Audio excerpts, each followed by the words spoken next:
Really, it was kind of the first new material that I'd written since the Refresh EP, which I'll talk about at some other point. And it was a way of kind of getting back out there and doing some touring, because I was missing playing live and I needed to, I think, get back on the horse a little. So I started working on material for the first EP with a group of guys I've been working with quite a bit.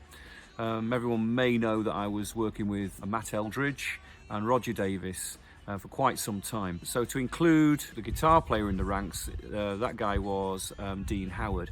Now Dean has been a mate of mine for years. He used to play guitar for Tapau and Ian Gillan for quite some time. Fantastic guitar player.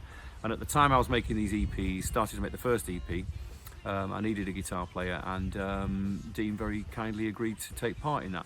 So we recorded the first one at a studio in Surrey.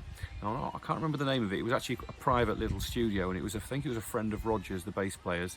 And we went in there for 2 or 3 days and, you know, sort of effectively cut the tracks in that studio.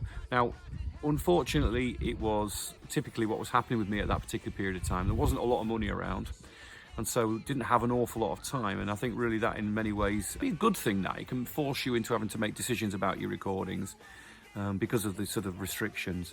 But I've always felt that that first EP suffered because we didn't really have enough time to record it. But them's the breaks. That's what you do when you make records and you record things.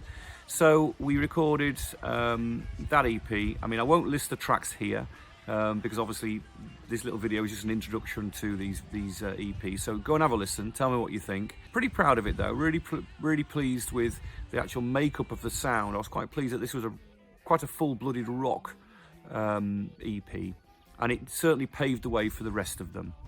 Just as a sort of backstory about how we presented them all in a kind of collector's little box. It was like a, you opened it out like a sort of, it was a long, tall sort of folder, and it had a section for each of the EPs. So I think it was quite a nice collectible thing. So yeah, let me know what you think.